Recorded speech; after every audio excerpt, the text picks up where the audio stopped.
Bonjour à toutes et à tous et bienvenue dans un nouvel épisode du podcast Positive Leadership. Et aujourd'hui, j'ai l'honneur d'accueillir une invitée très spéciale, Mathilde Thomas. Mathilde est une entrepreneuse française de renom, connue pour être la créatrice de la marque de cosmétiques Caudalie. Elle est née à la Tronche en Isère et Mathilde est la fille de Daniel et Florence Catiard, fondateurs de l'enseigne Gosport, des entrepreneurs aussi. Elle est diplômée d'une très belle école, le CERAM, qui s'appelle maintenant Schema. J'avoue que ça nous relie tous les deux, puisqu'effectivement je suis aussi diplômé de CERAM et de Schema. Et Mathilde donc a fondé Caudalie en 1993 avec son mari Bertrand. Ils ont également ouvert un spa de linothérapie, les sources de Caudalie, sur les terres de ce superbe château familial de Smith-Olafitte en 1999. Alors, en plus de son travail Caudalie, Mathilde est également auteure. Elle a écrit un livre, La santé par le raisin et la linothérapie. Et pour tous ses accomplissements, Mathilde a été nommée Chevalier de la Légion d'honneur en 2015 et j'ai aussi le très grand plaisir de lui remettre le Leadership Award, le premier de Schema Business School, il y a maintenant quelques mois. Et donc aujourd'hui, Mathilde, aux côtés de Bertrand, continue de diriger Caudalie, en particulier sur la partie produit et marketing, elle va vous en dire plus, et de promouvoir bien sûr les bienfaits du raisin et de la vigne au sein des produits de beauté. Je suis ravi de t'accueillir, Mathilde, pour partager ton parcours entrepreneurial, ton inspiration, ton envie également pour un impact positif sur le monde et pour une cosmétique plus responsable de l'environnement. Bienvenue, Mathilde, dans le podcast. Merci beaucoup Jean-Philippe, je suis ravie d'être là.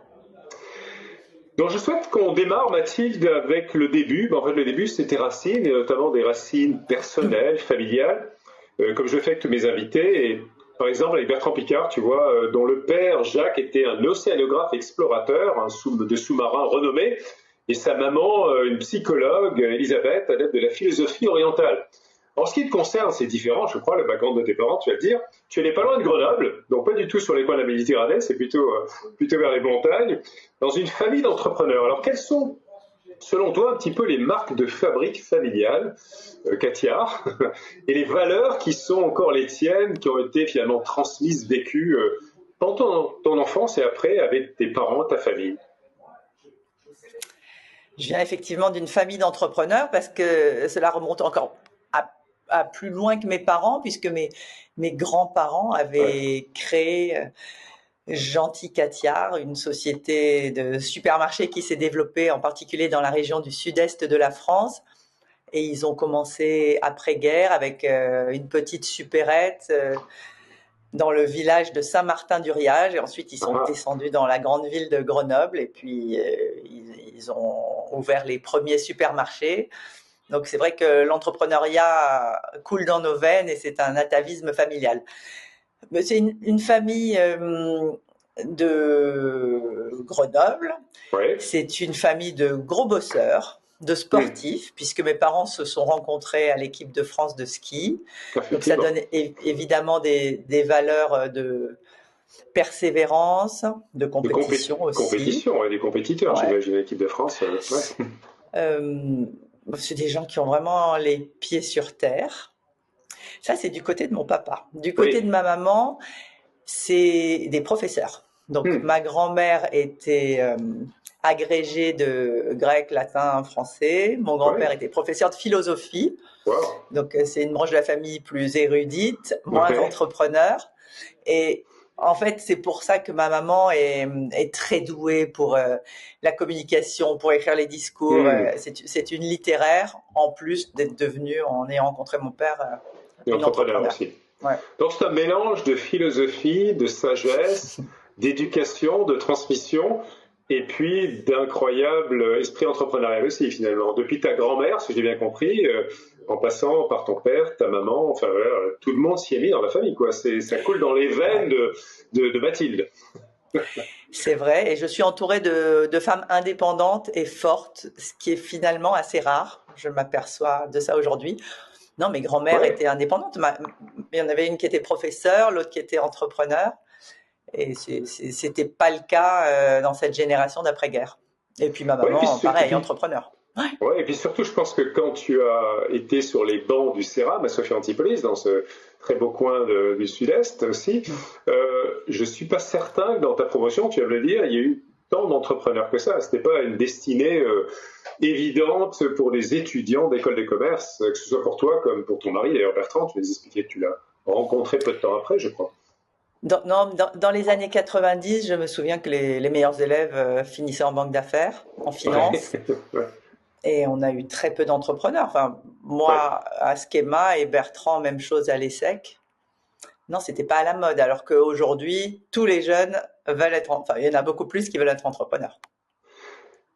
Et donc finalement, quand tu connectes un petit peu ces valeurs, l'influence bien sûr de cette famille et du côté de ton mari aussi, qu'est-ce qui a été l'effet déclencheur à un moment donné, en dehors de rencontres dont tu vas nous parler aussi, dans ces valeurs, de se dire on y va dans le monde de la création. À l'époque, on parlait pas de start-up d'ailleurs, d'entreprise, d'une PME, une petite entreprise qui allait être créée. C'était quoi ce déclencheur chez toi, Mathilde? C'est vrai qu'avec le recul, parce que maintenant ça fait presque 30 ans, Ouais. cette histoire est folle. On était des bébés. Enfin, hier, on a posté sur Instagram des Ouais. photos de nous quand on démarre. On a 23 ans, on en fait 15. Effectivement, c'était gonflé. Écoute, il y avait deux choses. D'un côté, moi, j'étais une enfant à vocation. Mhm. Dans les écoles de commerce de province que j'avais eues, j'ai choisi Schema parce Ouais. que je voulais travailler à Grasse dans les parfums, parce que j'avais un Ah. très bon nez. Je reconnaissais tous les parfums des copines de ma maman et vraiment, je voulais travailler dans cette industrie de la beauté. J'adorais Mhm. ça. J'ai fait tous mes stages là-dedans. Et mon petit copain était entrepreneur dans l'âme. Il ne savait pas dans quoi il voulait entreprendre, mais il voulait entreprendre. D'accord. Et mes parents ont été nos mentors. Ils ont été fantastiques. Moi, j'étais leur première fille. Et ils nous ont coachés. Mon père m'a dit, si tu es doué dans ce domaine, fonce, fais tes stages dans ce domaine. Il m'a donné le téléphone d'un copain à lui qui était à Ouais. le Real Madrid quand j'étais en première. Donc, j'étais D'accord. assez jeune. Je suis allée faire un stage à le Real Madrid. Du coup, il m'a mis le pied à l'étrier. Mhm. Et puis après, ils ont vu que Bertrand voulait monter son entreprise, mon petit copain. Et c'est vrai qu'ils nous ont invités à rencontrer des entrepreneurs. Tous leurs amis entrepreneurs, Ouais. on leur posait 1000 questions. Et ça a été une école de management qui, en plus de Schema, nous a vraiment aidés. Et puis ensuite, ils ont commencé à nous présenter des projets. Parce que mon père avait dit à ses amis banquiers, Ouais. Ouais. ces deux jeunes, j'ai l'impression qu'ils veulent monter leur entreprise. Est-ce que tu n'aurais pas un projet à leur revendre? On investit dedans. Et c'est vrai qu'on a eu accès à des projets multiples et variés. Et puis finalement, rien ne s'est fait. Et c'est tant mieux. Et on a Ouais. rencontré le professeur Vercottren. Ah. Mais on avait déjà étudié une dizaine de projets dossiers de d'entreprise. projets. Ouais. Donc, Oui. donc Mais en c'était gros, pas pareil. Ouais. C'était pas Ouais. pareil. Ils voulaient qu'on Ouais. reprenne une entreprise. Et Ah oui, c'est ça, autre chose, reprendre. Ouais. nous, on n'avait pas envie de bosser pour eux. Vous vouliez créer mettre au monde Ouais. votre propre bébé entreprise. Et en fait, pour tous les auditrices, auditeurs, je pense, Mathilde, c'est important de rappeler en œnologie, mais c'est toi l'experte, hein, une caudalie est une unité de mesure qui exprime la durée d'expression en bouche des arômes du vin. Voilà. Oui. Et qu'elle se mesure après avoir avalé ou recraché le vin lors de sa dégustation, en fait. Oui. Et j'aimerais précisément qu'on revienne finalement au tout début, là tu viens d'en reparler un petit peu, mais aller encore plus loin de la création de Caudalie.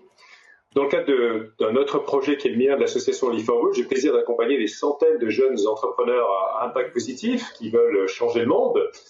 Et toi, à ton époque, on l'a dit, en 1995, je crois, on parlait pas de MVP, on parlait pas de start-up, on parlait peut-être de faire son étude de marché. Ça, je me rappelle, moi, à mon époque aussi, on parlait de faire des études de marché.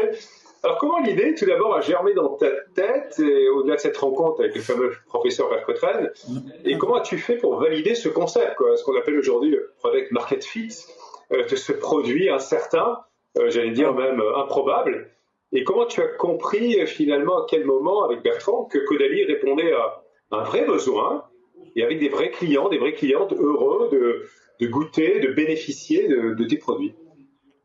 Bon, déjà, je me rends compte que j'ai été ultra privilégiée parce que le terreau était fertile et l'environnement familial était propice à la création d'entreprises. Donc, j'ai eu beaucoup de chance pour ça. Et ensuite, c'est vrai que c'est la rencontre avec le professeur Vercotteren qui dirigeait le laboratoire de pharmacognosie, c'est la chimie des substances naturelles de l'université de Bordeaux 2. Bordeaux, oui. On l'a rencontré, il nous a raconté qu'il travaillait vraiment de manière très proche avec les laboratoires Sanofi pour mettre sur le marché un médicament qui s'appelle l'endothelon à base de polyphénol extrait du pépin de raisin. Et les polyphénols, c'est l'écorce du pépin, c'est la partie astringente quand on croque dans le pépin. Et ce sont les plus puissants antioxydants du règne végétal. Et on a commencé à parler de ça. Il nous a dit c'est extraordinaire, ça arrête tous les oxydants et l'oxydation. C'est ce qui fait rouiller les voitures, c'est ce qui fait brunir les fruits, rancir le beurre, et c'est surtout les responsables de 4 litres sur 5. Donc si on arrivait à les stopper, si on arrivait à les mettre dans un produit cosmétique, voilà, de fil en aiguille, on a discuté. Il avait une idée pour stabiliser le polyphénol, pour le rendre compatible avec la peau et avec la cosmétique. On s'est associés, il a déposé ce brevet. On a travaillé avec lui pendant 20 ans. Et Caudalie a démarré comme ça. Ouais. Donc, je pense c'est incroyable. Oui, c'est incroyable. Je pense que pour démarrer, il faut une volonté féroce, une grande capacité de travail. Il vaut mieux être deux. Il faut être très concentré et il faut quand même une unique selling proposition. On avait ce brevet qui faisait que la concurrence, même si elle est très rude et féroce dans notre milieu, ne pouvait pas avoir accès à ces polyphénols antioxydants. C'était tout à fait nouveau, innovateur, mais en même temps, est-ce que tu avais une certitude? Aucune finalement, parce qu'il y avait une formule, il y avait un brevet, mais il n'y avait pas eu, quelques tests j'imagine, mais tu n'avais pas eu la durée pour voir si ces fameuses rides, au bout de 10 ans, 20 ans. Maintenant, on te voit sur l'image, sur YouTube, où tu n'as pas de rides, donc on voit que cette formule, elle marche parfaitement, Mathilde. Mais explique-nous un petit peu cette croyance que tu as eue avec Bertrand à un moment donné de plonger, entre l'innovation et le produit et le lancer des produits cosmétiques. On a été transporté par le professeur Vercotraine, qui est un véritable professeur tournesol, qui est fou de recherche. Alors lui, son but dans la vie, c'est pas du tout de faire des cosmétiques, mais il a croisé notre chemin et il a fait ça entre autres choses.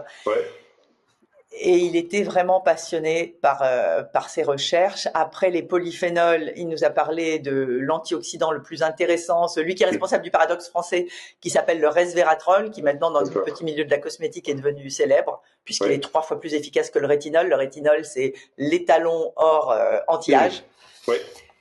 Et non, Vercotraine était plein d'idées, on lui a fait confiance, il nous a embarqués. Et puis après, le commerce, on avait quand même quelques notions après notre belle école. Oui, bien sûr. Alors, ce professeur, c'était à la fois votre référent scientifique, clairement. C'était un peu votre, on dirait aujourd'hui un CTO, ou un Chief Innovation Officer dans le langage moderne. Oui, c'est vrai. Mais il n'était pas salarié, finalement, il était indépendant, c'est ça? C'était... Il était indépendant. Indépendant. Il voulait rester indépendant. C'était un vrai scientifique. Il n'a jamais voulu de part de Caudalie. On a eu pendant 20 ans ce contrat de collaboration, d'abord avec la faculté de pharmacie de Bordeaux, puis après il a déménagé à Montpellier. On l'a évidemment suivi. Et on avait des salariés à l'intérieur de son laboratoire de recherche et développement qui travaillaient uniquement pour Caudalie. Voilà. Et puis après, il a pris sa retraite. Ce que j'aimerais que tu expliques un peu, Mathilde, parce que j'ai l'impression que cette passion pour le produit, la création de produits à base d'innovation scientifique et de brevets, quelque chose qui est né à ce moment-là, mais qui a poursuivi depuis des années. Je crois que tu diriges toujours la partie produit et R&D de Caudalie. Comment as-tu finalement intégré et comment présentes-tu aujourd'hui cette fonction d'innovation R&D au cœur de la cosmétique? Comment ça fonctionne cette machine à l'intérieur de Caudalie? Comment tu vas, et on va en reparler tout à l'heure, concilier à la fois les objectifs de santé, les objectifs d'anti-vieillissement par exemple, parmi d'autres propriétés, et les objectifs de respect de l'environnement, parce que je sais que ça va être un beau sujet dont on va parler aussi. Explique-nous un petit peu la manière dont dans le temps, finalement, ce début de flamme avec ce professeur, tournesol, il s'est transformé en un véritable savoir-faire d'innovation chez Caudalie. En fait, Caudalie est né parce qu'on a rencontré un scientifique, un chercheur qui avait une innovation. Donc, l'innovation, l'efficacité des produits, les tests cliniques sont toujours restés au cœur de la machine. Quand je développe les produits que tu vois derrière, à la base, il y a toujours une molécule innovante, différente de la concurrence. Et autour, on essaye de construire des formules qui soient évidemment les plus efficaces possibles, mais surtout aussi clean, naturelles et le plus éco-responsable. Donc, ça part de la R&D. Et donc après, le professeur Vercotraine, il y a eu un overlap. On a travaillé pendant 10 ans avec Harvard Medical School, Dr David Sinclair, parce qu'on vivait aux États-Unis. On a déménagé pour rendre Caudalie plus international en 2010 à New York, puis après on est allé en Chine. Et c'est vrai que là j'ai signé avec Harvard Medical School, et à chaque fois on co-dépose des brevets ensemble. Normalement, tu vois, c'est écrit sur les boîtes. Il y a écrit Caudalie et Harvard Université sur les boîtes. Donc ça, c'est le fruit de 10 ans de recherche et des royalties payées à Harvard. Donc il y a vraiment cette coopération académique de recherche fondamentale dans votre modèle de R&D innovation, en fait, qui perdure aujourd'hui toujours. On est dans une industrie très compétitive avec des leaders internationaux vraiment forts qui dépensent beaucoup en recherche et développement. Et c'est vrai que si on n'a pas un avantage compétitif, une innovation majeure différente qui transforme la peau, on n'existe pas. Donc moi, c'est ma top priorité. Ta top priorité. Et de ce fait, tu as recruté autour de toi des talents dans différents métiers qui te permettent de bâtir cette innovation au quotidien. Est-ce que tu veux me parler un petit peu de l'équipe, du genre de talents qui ne sont pas que des nés comme toi, parce que tu es un né, tu nous l'as dit, mais il y a plus que des nés. Je pense qu'il y a des chivistes, il y a des profils très différents chez Caudalie. Il y a des profils très différents chez Caudalie. Maintenant, on est 1200, donc il y en a de nombreux, des talents. Mais c'est vrai que les profils du développement produit sont des profils souvent écoles de commerce, très structurés. Mais moi, je les recrute surtout parce qu'elles sont passionnées par la cosmétique. C'est des cosmétic junkies. D'accord. Après, ce qui est important aussi, c'est toute l'équipe de formulation. Parce qu'il faut chez Caudalie savoir formuler efficace, clean, naturel. Après, ce qui est important, c'est l'équipe des ingénieurs packaging qui font en sorte qu'on soit éco-responsable, qui n'utilisent que des matériaux recyclables, recyclés, rechargeables. Puis après, il y a les chercheurs, mais les chercheurs, c'est des conventions de recherche avec Harvard Medical School. Par exemple, ça, c'est externe souvent. Est-ce qu'il y a peut-être une idée nouvelle, ou tu peux peut-être pas la partager, de recherche ou d'innovation qui est publique, qui existe, qui t'excite particulièrement en ce moment pour le futur, ou une promesse peut-être que tu imagines pour la cosmétique de demain? Alors c'est vrai qu'à Caudalie, ça fait 27 ans maintenant qu'on travaille sur la longévité. Je pense que c'est la nouvelle tendance de fond qui est en train d'arriver en cosmétique. Pendant ces 10 dernières années, tout le monde a parlé de clean, de naturel, de formules sans parabènes, phénoxyéthanol, de formules naturelles avec minimum 95% d'ingrédients naturels.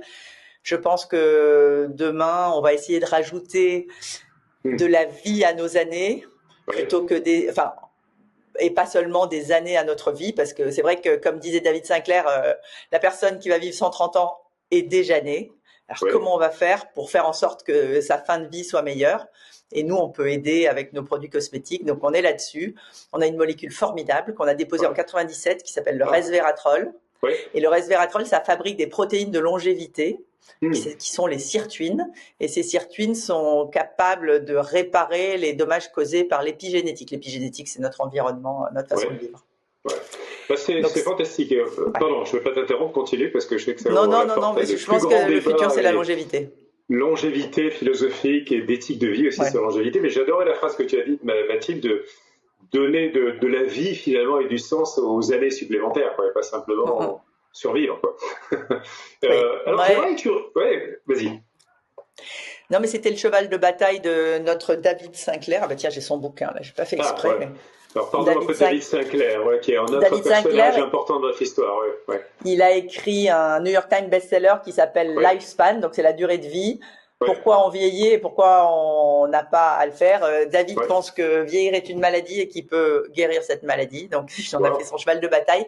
C'est le spécialiste mondial du resveratrol et c'est pour ça que je suis allée toquer à sa porte en 2012. Alors, j'aimerais qu'on fasse un flashback maintenant parce que dans ce thème de longévité, il est assez fascinant, assez incroyable. Mais il y a pas mal d'années, tu as ressuscité finalement une recette de l'élixir de jeunesse du XVIIe siècle, la fameuse eau de beauté d'Isabelle, je crois, la reine de Hongrie. Alors, est-ce que tu peux nous raconter ça? En plus, je savais pas que tu allais me poser la question, elle est sur mon bureau. Toujours là. Alors, c'est quoi cette eau magique là, explique-nous? Ça, c'est très rigolo, ça. je pense, le premier produit de beauté qui a existé, puisqu'il Ouais, date du XVIIe siècle, et c'est ouais, un élixir, c'est un mélange de romarin, de menthe, de myrrhe, de benjoin, de fleurs d'oranger, de rose. ouais. Et la légende raconte que Isabelle, reine de Hongrie, avait une tellement belle peau que le prince de Pologne voulait absolument l'épouser alors qu'il était 30 ans son cadet. Donc c'était la Hmm. première cougar de l'histoire de l'humanité peut-être. Et Ouais, donc je suis tombée sur cette recette, on l'a refait faire par les laboratoires, on y a ajouté du raisin pour plus ouais. de glow, plus d'éclat. Et c'est devenu un énorme best-seller aux États-Unis. Toutes les stars mettent ce produit et donc ça nous a aidé à être connus dans le monde et à devenir une marque cool. Et est-ce qu'il vous arrive comme ça d'aller rechercher dans les livres d'histoire, les contes, j'en sais rien, c'est des élixirs magiques incroyables que, comme celui-ci, quoi. Ça paraît improbable encore.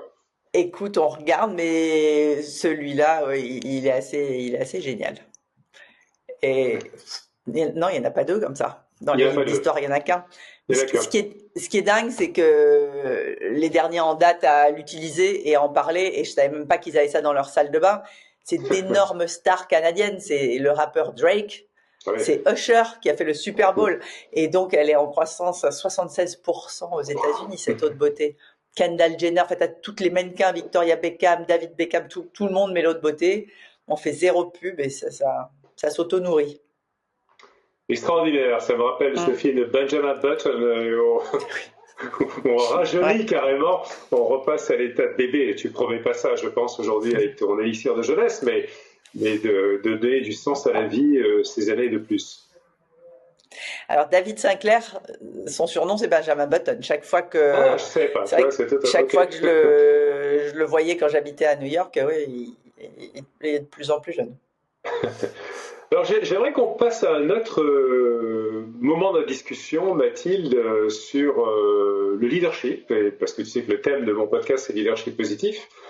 Et le leadership positif, l'un des composants principaux, c'est la psychologie positive. Et dans la psychologie positive, il y a trois principaux cercles. Le premier, c'est le moi. En fait, c'est moi, toi, chacun d'entre nous, chacune d'entre nous qui nous écoute, qui est une dimension fondamentale qui démarre d'abord par la connaissance de soi et la confiance en soi. Et ça veut dire aussi prendre soin de soi. Et ça, je crois que c'est quelque chose de fondamental qui a rejailli fortement pendant la Covid et après la Covid, et tu pourras en reparler aussi. Et compte tenu, j'allais dire, de ton travail depuis 30 ans, je crois, ce que tu disais il y a quelques minutes, à créer des produits de beauté finalement anti-âge, est-ce que tu as développé aussi une philosophie personnelle finalement de vie pour toi, pour prendre soin de toi finalement? Bah, bien sûr, Jean-Philippe. En fait, quand ça s'accélère comme ça et que tu te retrouves projeté avec ton mari à la tête d'une entreprise de 1200 personnes dans presque 30 pays, tu deviens un athlète de haut niveau. Oui, Donc, il faut avoir un agenda qui est géré au millimètre. Alors là, moi, je suis pas très compétente, mais j'ai un mari qui est ultra organisé. Donc c'est vrai que généralement, enfin, donc, il a le leadership dans ce domaine et je suis. Et les- c'est extrêmement important de ouais, planifier ses voyages, sa vie. Après, la vie est une question d'équilibre. ouais, On n'a pas créé Caudalie pour vendre notre ouais. entreprise. On veut garder cette belle entreprise familiale qui nous appartient. On adore ce qu'on fait. Et donc, comme on veut pas la vendre, ça veut dire que c'est un marathon et que c'est pas un sprint. Du coup, il faut avoir du plaisir dans son Ouais, ouais, travail et il faut ouais, ouais. équilibrer sa vie. Il faut faire du sport, il faut passer du temps évidemment avec sa famille et ses enfants, c'est ce qu'il y a de plus important. Et puis avec ses amis. Donc nous, on est ultra organisé. Par exemple, tous les jours Ouais. à Caudalie, au siège social, là où je suis, à Paris, il y a un cours de sport, donc du yoga, du Mhm. pilates, du crossfit.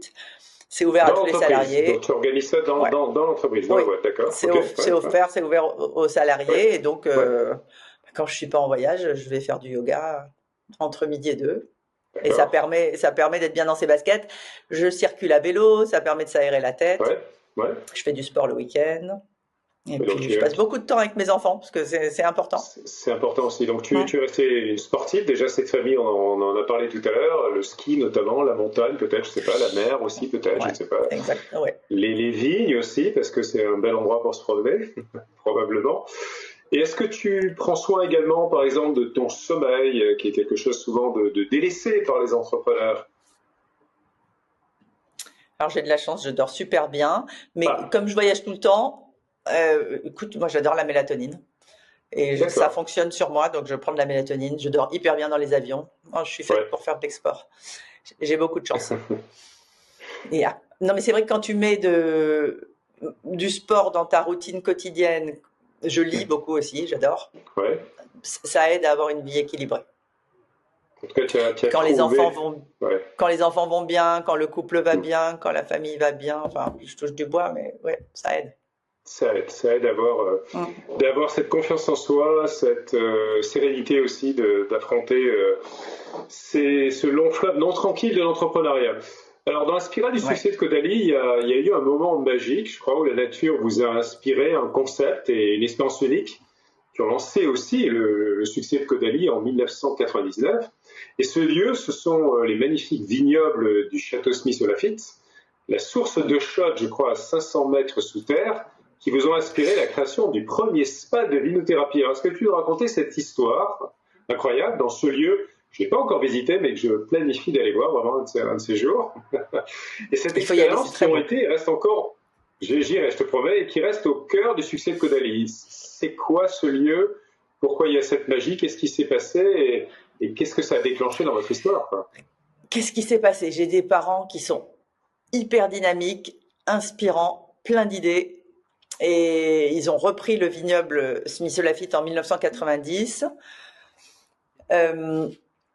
Ils organisent la fête de la fleur qui réunit tout ce qui compte de bordelais viticulteurs en 1995. Donc, ils construisent une salle spécialement pour ça.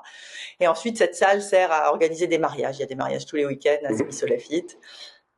Et puis ils se rendent compte qu'il n'y a pas de belle hôtellerie dans le coin pour loger tous ces jeunes mariés.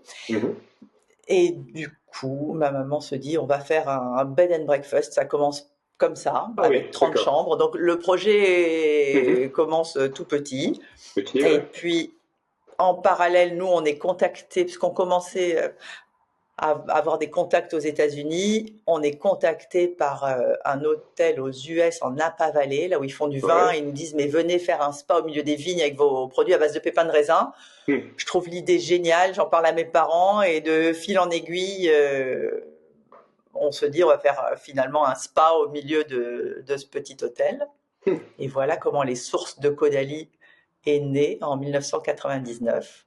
Et puis très rapidement, ma sœur, son mari, ont rejoint mes parents qui n'étaient pas du tout hôteliers, qui ne savaient pas gérer ce projet. Et ont transformé les sources de Caudalie en ce que c'est devenu aujourd'hui, un palace 5 étoiles sublime, 3 restaurants dont un qui est étoilé, et puis ils en ont ouvert d'autres, ils essaient, il y en a un autre dans la Loire, et il y en aura bientôt un en Alsace et un en Bourgogne. Wow, beau projet. Et donc ça a changé l'éclairage international sur Caudalie, ça nous a donné immédiatement un éclairage américain. Il y a un effet accélérateur incroyable, je crois. Il y a eu un buzz à l'époque, je t'ai entendu en parler, qui a été extraordinaire pour vous. Extraordinaire. Les États-Unis en particulier, CNN se battait avec ABC, NBC pour avoir la première de la vinothérapie. Les Anglais nous ont mis en couverture de The Time, Those Crazy People Invented Vinothérapie. On voyait une caricature de Français dans des barriques avec une paille. C'est ça, qui concevait le vin, bien sûr. Oui, donc ça a été un moment extraordinaire dans la vie de Caudalie. Il y avait ces crazy French people qui consommaient du vin en se baignant, c'est ça, littéralement. Et donc ça veut dire quoi au niveau produit, vente? Le business a commencé à exploser, littéralement? Alors je me souviens, on faisait 11 millions d'euros de chiffre d'affaires quand on a ouvert le spa vinothérapie, quand on a inventé la vinothérapie. Donc on commençait à exister, mais on était une marque très française. On commençait un petit peu en Europe à se développer. Ça nous a donné un éclairage médiatique international. On a eu des demandes pour accélérer aux États-Unis, pour ouvrir le Japon. pour aller un peu partout. On a commencé à se structurer. C'est à partir de là que mon mari Bertrand a ouvert des filiales Caudalie, a recruté un directeur commercial. On s'est structuré en termes de ressources humaines et on a eu des très belles années de croissance en 2000, 2001, 2002. Ouais. Alors justement, il y a eu des moments très forts dans la vie de Caudalie, dans ta vie aussi. J'ai reçu un invité il y a quelque temps déjà, Mathilde, qui s'appelle Bill George, c'était l'ancien CEO de Medtronic. Il a écrit un très beau livre qui s'appelle True North Star, et dans lequel il parle d'un phénomène en anglais, les crucibles. Alors en français, c'est en fait, crucible, c'est creuser littéralement. C'est la fusion du métal qui est en train de se faire et qui fait qu'à un moment donné, il prend une forme particulière. Et il utilise cette analogie pour parler des moments clés dans nos vies que l'on a, qui sont des joies immenses, qui sont des succès immenses et qui sont des fois des échecs, qui sont des fois des drames que l'on a et qui nous marquent à jamais quelque part, un petit peu comme ce métal qui prend sa forme. Alors si tu devais prendre du recul et penser à tes 30 années à la tête de Caudalie ou plus, c'est à toi de voir, ça peut revenir à l'enfance, en tant à la fois que mère, qu'entrepreneur, que finalement bien d'autres rôles que tu joues, de femme aussi, à la tête de cette entreprise, quels ont été, si tu sélectionnais 2 ou 3 moments vraiment très forts pour toi qui font que tu es qui tu es aujourd'hui et qui font que Caudalie est ce qu'elle est aujourd'hui? C'est une question difficile parce que Caudalie a vraiment grandi très progressivement. Oui. On n'a jamais explosé comme toutes ces entreprises digitales en ligne à la fin des années 90. Ouais. Nous, ça a été laborieux. On allait dans les pharmacies, on vendait les produits l'un après l'autre, on toquait à la porte des pharmacies, on ouvrait des comptes. Donc ça s'est construit lentement, mais je pense de manière solide. Ouais. Après, oui, il y a eu des moments forts. Et la vinothérapie, évidemment, en est un. Et je dirais que dans les milestones, les étapes importantes de la vie de Caudalie, il y a eu les dépôts de brevets. Par exemple, en 1997, mais la date, ce serait plutôt 2000, quand pour la première fois, on met sur le marché des produits à base de resveratrol. Donc, le resveratrol, c'est l'alternative au rétinol. Ça vient de la vigne. Ça raffermit, ça lisse la peau. Et c'est vrai qu'on est devenu numéro 1 de l'anti-rides dans les pharmacies. Et on a commencé à gagner beaucoup en crédibilité parce qu'on avait encore de plus beaux résultats avec nos produits. Donc ça a été une étape importante. Après, il y a eu le spa de vinothérapie, étape ultra importante pour se développer à l'étranger. Et je dirais que la troisième, c'est le fait d'avoir vécu à l'étranger pendant 8 ans avec nos 3 enfants. Alors ça, j'aimerais qu'on en parle justement, parce que tu as fait déjà un petit peu allusion, ce qui est très rare pour les entrepreneurs français, je dois le dire, d'anciennes et de nouvelles générations, tout compris, quel que soit leur âge de création d'entreprise, c'est d'être assez culotté pour aller s'installer à l'étranger. Vous l'avez fait pendant 8 ans, entre, je crois, les US et l'Asie. Et donc, j'aimerais que tu nous dises ce que vous avez appris, toi et Bertrand, vos enfants, et ce qu'a appris l'entreprise Caudalie en la dirigeant aux 4 coins de la planète et pas simplement depuis Paris, quoi, la ville des Lumières et des cosmétiques responsables. C'est ce qui nous est arrivé de mieux dans l'aventure Caudalie. Ça a été incroyable, ça nous a ouvert les chakras.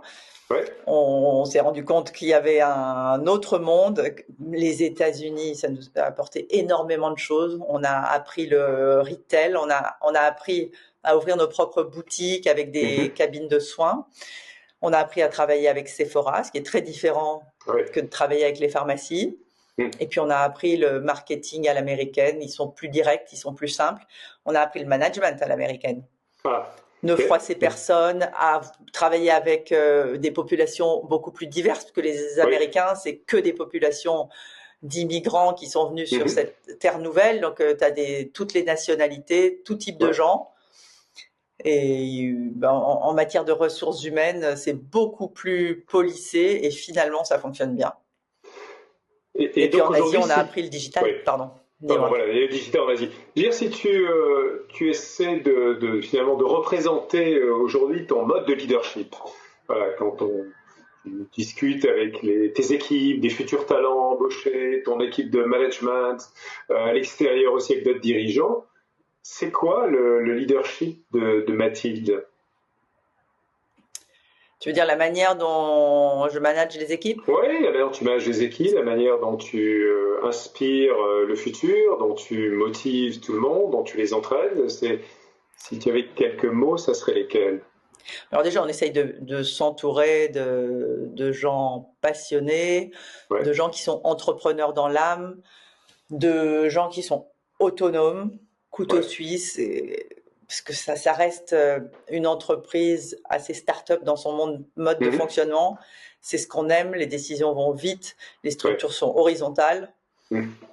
Écoute, j'aime que les personnes avec qui je travaille et qui m'entourent soient passionnées, autonomes, indépendantes. Enfin, tout ce que je viens de te dire. Là, on est au milieu des entretiens de mi-année et Ouais. écoute, on a un management quand même assez américain puisqu'on essaye Mhm. de fixer des KPIs, pas plus que 5, Mhm. chiffrés, clairs, Ouais. nets, même pour des métiers comme la communication, Ouais. le marketing, pour le développement produit. Et puis écoute, non, on est Ouais. très terre à terre avec Bertrand. On est D'accord. très opérationnel. Très opérationnel. Donc, Vous êtes resté très concret, très près des ouais, équipes et leur arrivée. priorité, Ouais. KPIs Ouais. et ressources humaines et on y D'accord. va. Et donc ça ressemble à quoi un entretien à mi-année? Parce que j'étais curieux, tu vois, moi dans ma grande entreprise qui a été la mienne pendant 40 ans, parce que je viens d'arrêter cette première montagne et de prendre la seconde, Microsoft, on avait ce qu'on appelait aussi les media reviews, qui était un Mais c'est ça. processus incroyable. On faisait un point et qui était très intense sur la performance du business, sur les personnes, etc. C'est ça aussi chez Codali? Vous avez vos media Alors, reviews? la media review de Caudalie, c'est exactement ça. Donc, tu fais un D'accord. point et tu donnes les commentaires du salarié, les Ouais. commentaires du manager, et puis surtout les priorités, la petite dizaine de priorités qu'on s'est Ouais. fixées, et puis D'accord. les KPIs. Et KPIs, c'est souvent chiffré, donc on fait un point sur le business et Ok. on réadapte à la deuxième moitié de l'année, on avance. Mais c'est très américain. J'entends bien, je Hein. reconnais un certain nombre de réflexes, de processus. Alors j'aimerais qu'on parle d'une autre rencontre. Tu as parlé de ces professeurs incroyables que tu as rencontrés et dans la vie de Caudalie. Mais en 2012, tu as rencontré un autre entrepreneur, un entrepreneur social incroyable, Yvon Chouinard. Ouais. Voilà, alors c'est pour celles d'entre vous qui nous écoutez, vous ne connaissez pas Yvon Chouinard, c'est le créateur d'une entreprise vraiment extraordinaire qui s'appelle Patagonia. Et Patagonia, c'est une entreprise américaine de vêtements, d'équipements de plein air. Au départ, il a démarré Hum. Yvon en ayant des crampons et comment on appelle ça, qu'on met dans la pierre. Python. Ouais, des pitons, exactement, je cherchais le mot. Hum. Merci Mathilde. Des pitons. Et il a transformé cette entreprise qui est basée à Ventura en Californie. Et cette entreprise est devenue vraiment extraordinaire par son engagement envers la durabilité, la responsabilité environnementale, avec du large gamme de produits. C'est une entreprise qu'on appelle B Corp, Benefit Corporation, parmi quelques milliers qui existent. Et la Ouais. mission Patagonia, c'est de dire nous sommes en affaires pour sauver notre planète. Et d'ailleurs, il a même fait quelque chose d'incroyable il y a peu de temps, il y a moins d'un an environ, où il a créé un trust et qui possède 98% des droits de vote. Il a sanctuarisé à jamais, au-delà de sa vie, l'existence de Patagonia et sa mission, sa raison d'être, et avec aussi un véhicule philanthropique qui va réinvestir une partie substantielle des profits au profit de l'environnement. Et donc, il a dit, j'ai cédé mon entreprise à la planète. Alors, toi, je crois que ça t'a inspiré, Mathilde et Bertrand, cette rencontre. Et vous avez décidé de faire des choses assez importantes et majeures à une époque où peu d'entrepreneurs. Vous explique-nous un petit peu. Alors oui, on était en 2012, donc on vivait à New York. Ouais, Et c'est vrai que aux États-Unis, la culture philanthropique est beaucoup plus importante qu'en France. oui, je confirme. Et on s'est dit que on était à un moment de notre vie où les affaires allaient bien et on avait envie de redonner. Et redonner particulièrement à la Mmh. planète. On est un couple outdoor. On a passé notre voyage de noces dans une tente dans les Pyrénées à faire de la marche et de la rando. Et on cherchait un projet. J'ai interrogé pas mal de philanthropes. Il y en a beaucoup à New Mmh. York. Jusqu'à ce que François Lemarchand, fondateur Mmh. de Nature et Ouais, Découverte, me dise mais il ouais, faut que tu appelles Yvon Chouinard, fondateur de Patagonie. Il me raconte le 1% pour la planète. C'est comme ouais. ça qu'on a été mis en contact et que Yvon a convaincu C'est Bertrand qui a appelé Yvon Chouinard et Ouais. il l'a convaincu de rejoindre le 1%. Alors, en quoi ça consiste? Donner Oui, c'est 1% de quoi? son chiffre d'affaires chaque 1% du année, chiffre, du chiffre d'affaires. Hein. du Ouais, chiffre ok. d'affaires, pas des résultats. Donc, Non, ça a mais l'air c'est déjà... petit, en fait, c'est gros, surtout C'est quand gros, oui. l'entreprise Bien grandit. sûr, bien sûr. Et pour des causes environnementales qui sont validées par l'organisme 1% pour la planète. Donc nous, on est devenu Ouais. membre en 2012 et donc ça fait 12 ans et chaque année, on plante avec ce 1% 1 million d'arbres. Donc en 12 ans, c'est plus de 12 millions d'arbres dans plus de 12 pays différents qui ont été plantés et on continue. Et maintenant, on a intégré à Caudalie Ouais.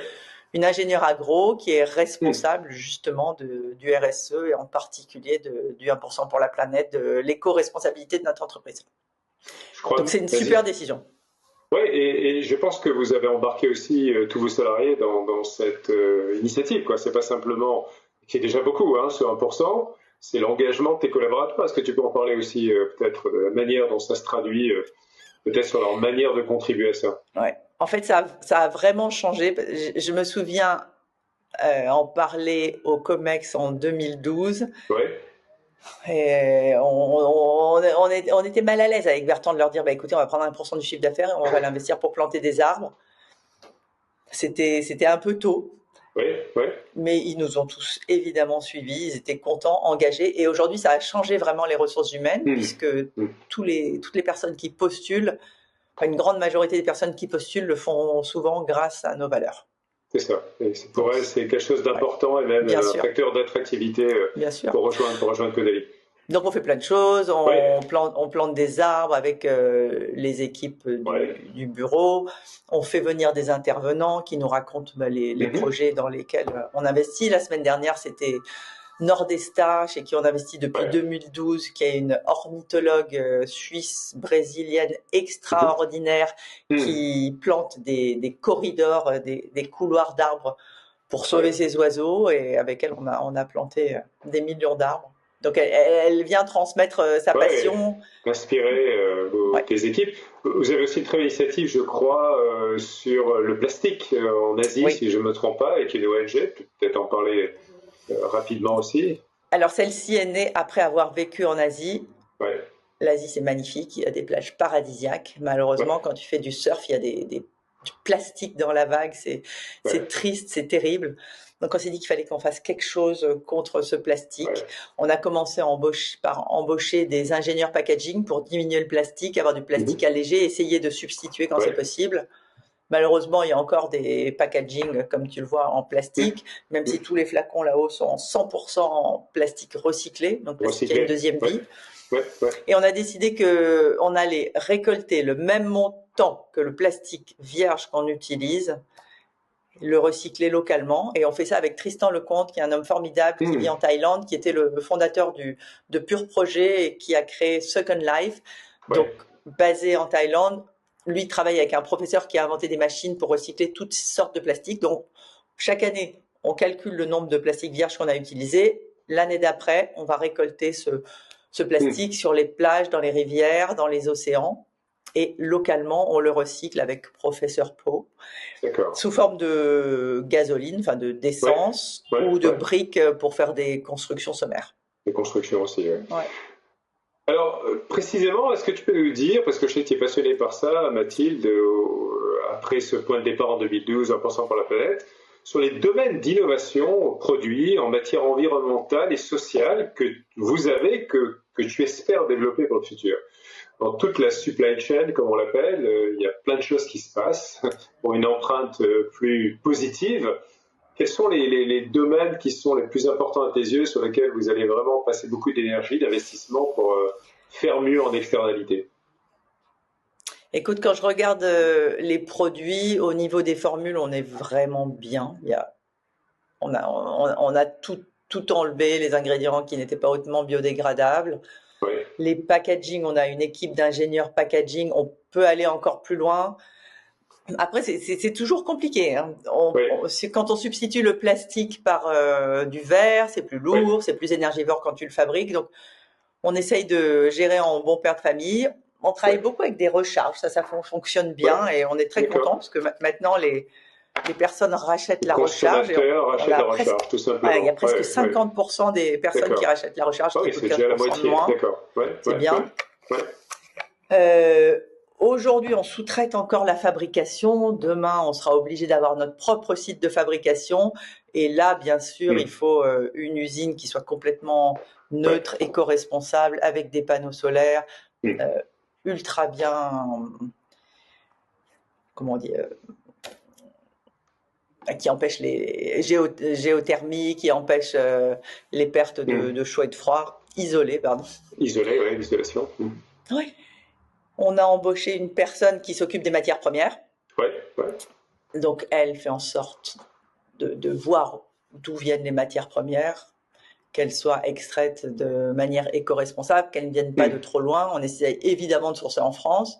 Quand ça n'existe pas, de sourcer pas trop loin. Et puis après, il y a les packaging. Oui, bien sûr. On préfère travailler avec du papier qui vient d'Europe et des packs qui sont de préférence français ou sinon européens. Non, on n'aime pas travailler avec des packs chinois. On le fait rarement quand il n'y a pas d'autres alternatives. Essayer d'éliminer tout ça. Alors, si tu te projettes, et c'est jamais facile, parce que tu as le prochain trimestre, tu as l'année prochaine, tu as la fin 2024 déjà, une année à la fois. Tu sais qu'en 2030, c'est une date importante pour les fameux objectifs de développement durable qu'ont défini les Nations Unies, bien sûr, pour le monde et la planète. Quel est l'impact positif que tu aimerais, non pas que tu rêves, mais auquel tu travailles avec Bertrand, toute l'équipe Caudalie, laisser, pas comme héritage, mais comme point de passage en 2030 finalement avec toute ton équipe? Nous, ce qu'on veut, c'est avoir un bilan carbone négatif, même si je le dirai jamais sur mes moyens de communication. Mais c'est vrai qu'aujourd'hui, on calcule notre bilan carbone, qui est de 22 000 tonnes de CO2. Et la responsable RSE qu'on a recrutée est en train de calculer combien de carbone absorbent les arbres qu'on plante. Mais c'est beaucoup, beaucoup, beaucoup plus que ce que l'on consomme. Donc ça, pour moi, c'est important. Il faut arriver à ce net zéro, comme on l'appelle, entreprise net zéro. Il faut être net zéro, il faut vraiment réduire le plastique, réduire les emballages au maximum. Quand on peut faire un tube sans emballage secondaire, il faut le faire. Exactement, on travaille beaucoup dans la supply chain, on fait attention, même les échantillons sont dans des emballages papier, on a réduit les échantillons de moitié. Je pense qu'à terme, il n'y aura plus d'échantillons parce que c'est un désastre écologique. Donc, idéalement, moi, j'adorerais de mon vivant ne plus avoir de plastique dans mes emballages. Super, c'est un bel objectif. Et si je me permets, là, tu as beaucoup parlé, et c'est un sujet énorme et sur lequel il y a tant à faire, qui est cette empreinte environnementale. Mais quelque part, en revenant au début de notre histoire, de ce dialogue, de ce podcast, parce qu'on arrive presque vers la fin, il y a toute une dimension sociétale, en fait, que vous incarnez quelque part. On a parlé quand même d'anti-vieillissement, on a parlé de longévité, on a parlé de donner plus de sens à la vie, à ces années de plus, de 130 ans, je ne sais pas, bon, en tout cas, des années qu'on a devant soi pour qu'elles soient les meilleures possibles. Quelque part, j'ai l'impression, ça peut être une superbe satisfaction de se dire qu'il y a peut-être des millions de personnes, peut-être, par votre contribution qui vont arriver. Est-ce que c'est quelque chose que tu as en tête, que vous mesurez ou pas, que vous dites, quelle est votre petite contribution à ça, finalement, dans la vie de vos clientes et vos clients? On est devenus les leaders de l'anti-taches dans toute l'Europe, dans les pharmacies de toute l'Europe. Les taches liées au soleil, les taches liées aux marques d'acné, les mélasmas, les masques de grossesse, les taches liées à l'âge. On est les meilleurs. On est meilleurs que toutes les autres molécules. Et on reçoit des avant-après incroyables d'anti-taches. Et ça, c'est notre plus grande satisfaction. Et après, aujourd'hui, on est numéro 4 pour l'acné avec notre gamme anti-acné. On a un magnifique brevet qui vraiment aide à réduire. On enlève la moitié des boutons au bout de 7 jours avec la gamme. Et donc ça, tu vas sur TikTok et tu tapes Caudalie acné, Caudalie Vinopur, tu vois des photos avant-après, mais transformatives avec des résultats visibles. Et l'acné, c'est compliqué. Donc on est très heureux de participer à avoir une plus jolie peau et à faire en sorte que des tas de jeunes se sentent mieux dans leur basket grâce à nos produits. Super, c'est une superbe contribution. Alors, Mathilde, on l'a dit tout à l'heure, tu as su démarrer une start-up innovante au sein d'une industrie cosmétique à l'époque traditionnelle, mais aussi hyper compétitive. Il y a des géants, non seulement qui existaient, mais qui sont encore plus grands aujourd'hui que ceux qui étaient il y a 30 ans.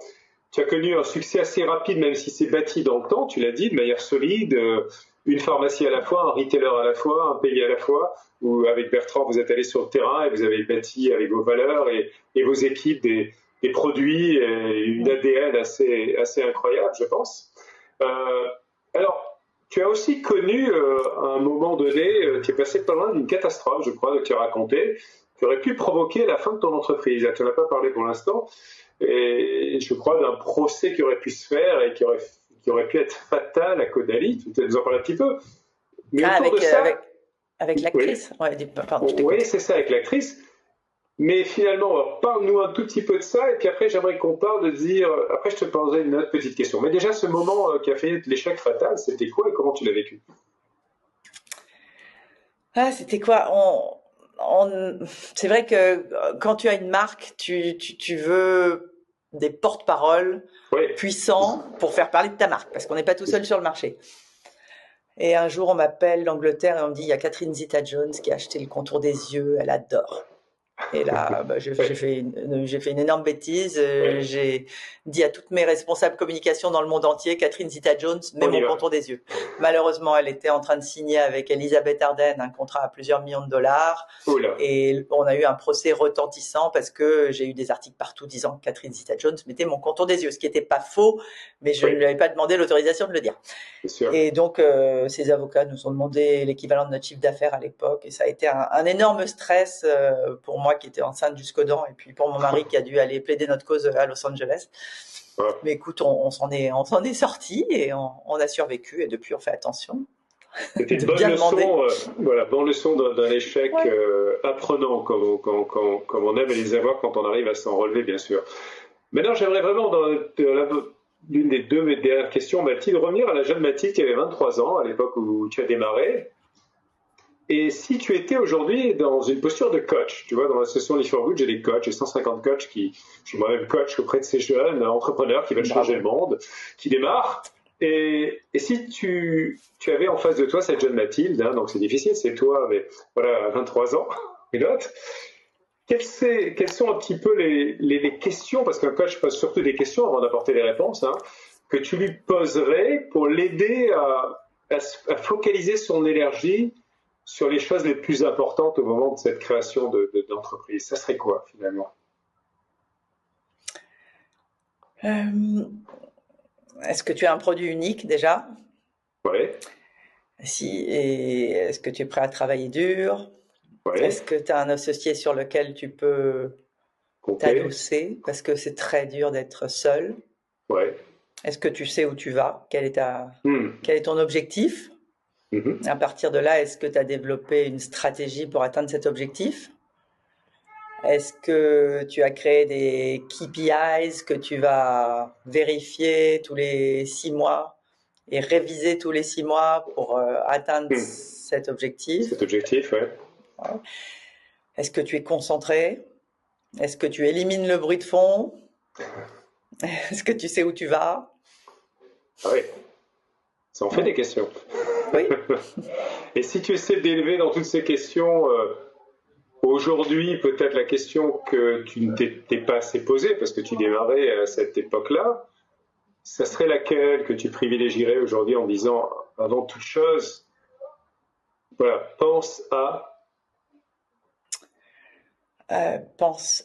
te concentrer, ne dis pas oui à tous les projets, en faisant un à la fois et fais-le bien, et développe la stratégie de l'escargot, c'est-à-dire tu ouvres la France et puis après les pays tout autour, et puis après le monde, et après, tu vas pas au Japon tout de suite, tu dis pas oui à l'Australie, ni aux États-Unis c'était trop tôt, ni à la Chine c'était trop tôt. Savoir dire non finalement, et se concentrer sur un oui et une action, une stratégie à la fois, et la faire très bien. Oui. C'est un peu ça. Bon, c'est beaucoup de sagesse en 30 ans de start-up. Ma toute dernière question, Mathilde, donc j'ai eu le grand plaisir à quelques mois de te remettre ce premier schéma Business School Leadership Award, qui est finalement une reconnaissance pour des anciens de Schema. On a 60 000 alumni dans notre belle école, qui est sur tous les continents du monde, en Chine, en Amérique du Sud, aux US, en Afrique, au Brésil, etc. Et je pense qu'on t'a choisi, et je t'ai choisi parce que tu es un très beau modèle entrepreneurial pour la nouvelle génération, et avec une conscience aussi de la responsabilité d'une entreprise qui va au-delà de faire du profit, de créer des emplois, mais qui s'intègre dans le milieu social et la planète au quotidien. Et donc, imagine que demain, parce que peut-être que je vais te le demander d'ailleurs, on te demande de faire le discours, tu sais, de célébration des diplômes des étudiants. Donc, prépare-toi à ça. Hein. Je ne dis pas que c'est demain matin, mais tu sais, il y a ces fameux discours qu'on fait pour les graduation ceremony, le commencement ceremony aux États-Unis, puis en Europe aussi, on en fait. Hein. Et donc, je te donne 2-3 exemples, juste pour te laisser le temps de réfléchir un petit peu, de citations les plus fortes qui ont marqué certains de ces discours. Alors, il y a Steve Jobs, qui à l'époque, son vivant, a dit quelque chose de très beau. Il a dit « Votre temps est limité, alors ne le gaspillez pas à vivre la vie de quelqu'un d'autre. » Ça, c'est Steve. Une belle leçon. Ensuite, on a quelqu'un qui est Oprah Winfrey, qui a dit « La clé pour réaliser un rêve est de se concentrer non pas sur le succès, mais sur le sens. Et alors même, les petites étapes et les petites victoires sur votre chemin prendront une beaucoup plus grande signification. » Et puis enfin, on a un ancien président des États-Unis, Barack Obama, pour ne pas le nommer, qui a dit, dans ce type de discours de cérémonie, « Votre génération doit décider comment sauver la création de Dieu d'un climat en changement qui menace de la détruire. Votre génération doit décider comment sauver une économie qui a vacillé et s'est fermée. » Alors Mathilde, quelle serait toi ta déclaration auprès de cette nouvelle génération? Il faudrait que je réfléchisse un peu. Là, la barre est très très haute. Steve Jobs, Barack Obama, oui. Icône inconditionnelle. J'ai bouffé sa biographie, évidemment. Et je connais par cœur son commencement speech, évidemment. Oui. Il faudrait que je réfléchisse. Ouais, je te laisse quelques secondes. Mais j'aurais vraiment envie de leur dire à ces jeunes, vous avez la vie devant vous, vous avez fait une école magnifique. Sautez à l'eau et vous apprendrez à nager ensuite. Voilà. Sautez à l'eau, sautez dans l'eau et allez-y. Et allez-y. C'est dans l'action, c'est dans la nage qu'on va prendre du plaisir, qu'on va apprendre, qu'on va se faire, qu'on va. Et surtout, si vous ne le faites pas, vous le regretterez toute votre vie. C'est ce que dit Steve Jobs. Donc, passez à l'action et c'est votre vie, c'est ici et maintenant. Ne réfléchissez pas trop. Ne réfléchissez pas trop. Et foncez. Just do it. Ouais. Just do it. Bon. Mathilde, merci beaucoup. Ça a été un très bon moment passé avec toi. Beaucoup de plaisir et je te souhaite à toi, à Caudalie, plein de magnifiques contributions. Merci.